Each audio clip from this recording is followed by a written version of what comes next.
Hi, this is Angie Peacock again. I'm a psychiatric drug withdrawal consultant and a healing coach. What that means is I help people who are coming off of medication and who are leaving the mental health system and their diagnoses behind from a holistic mental health perspective.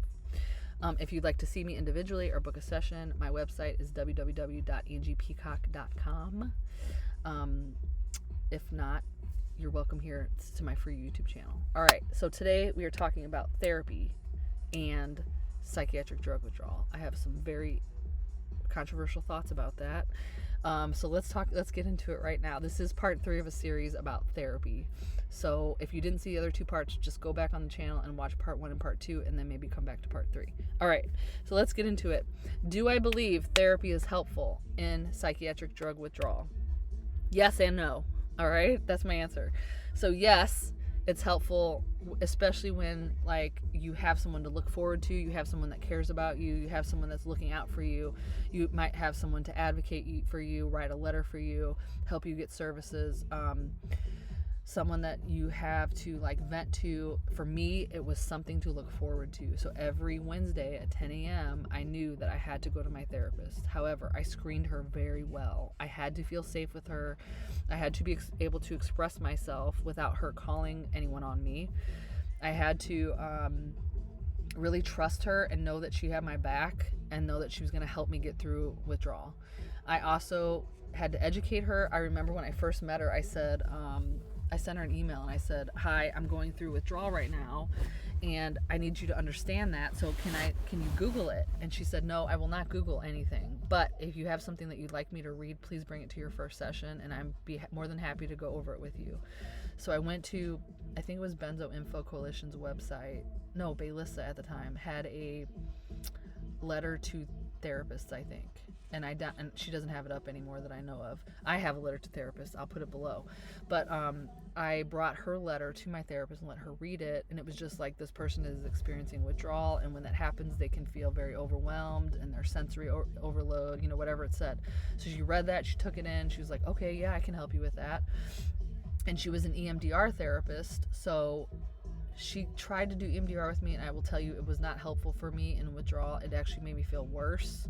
So please be careful when they try to push modalities on you. But she was just someone I could talk to, someone I could go to every week. It was something for me to look forward to. I knew I had that appointment. It helped keep me going. I knew I felt safe with her, and I could express myself and tell her what I was really truly going through, if you can read between those lines, and she would not like get me in trouble or get my rights taken away. So that was super, super, super helpful. The downsides of therapy while you're in psychiatric drug withdrawal, there's a few of them.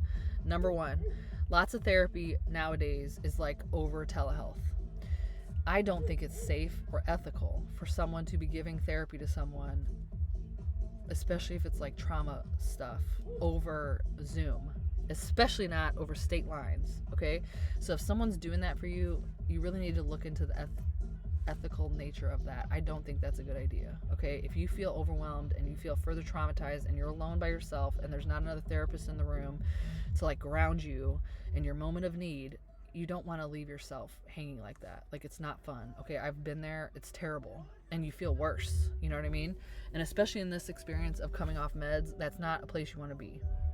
All right, my second thought of, is therapy good when you're in withdrawal, has to do with, can you really self-regulate? Can you really put things away?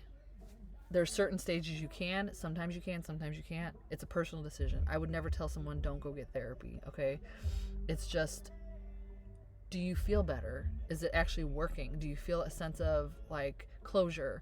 Do you feel like you can pack things away? Like you can open them up, talk about them, put them away, and you feel okay, you feel better. A lot of people say they feel worse. So it's just a personal choice, and you just really got to be tuned into yourself and like, is this helpful? Am I feeling better? Does my therapist really listen to me?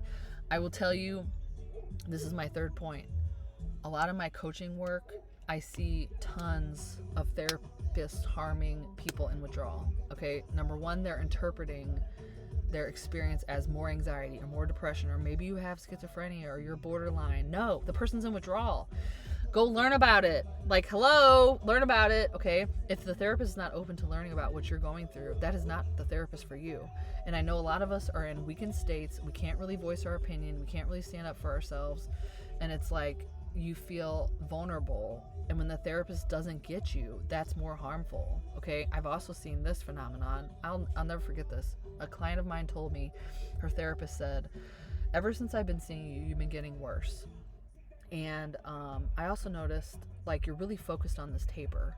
So I think I'm going to let you go. I'm going to give you some referrals, but you really need to focus on your taper right now. What she should have said, and the way I translated it for that person, I said, no, what she should have said was, I don't understand what you're going through. I'm not willing to learn about psychiatric drug withdrawal. And because I can't help you, it's actually less harmful for me to let you go. I'm going to fire myself from your particular case, or whatever she wanted to say. That's what she should have said. Instead, she kind of gaslighted the person and, like, you're getting worse. What does that mean? You're not making me worse. I'm in withdrawal. I'm tapering a psychiatric drug, and you're not willing to learn about that, okay? So please be careful. This is my mantra, okay? We are in a vulnerable state. You're super vulnerable to suggestion. You're in a fearful state. You're scared. You're dysregulated. You're trying to make sense of what's happening to you. You don't know if you're going to heal from this, or like get worse, or like what's going on. It's like you're walking in a cave with no flashlight. Please guard your heart, guard your nervous system, guard your mindset from things that are going to hurt you. You have to. It's mandatory. It's not even optional. So those are my thoughts on therapy and psychiatric drug withdrawal. What do you think? Tell me in the comments. I want to hear your opinion. All right, bye-bye.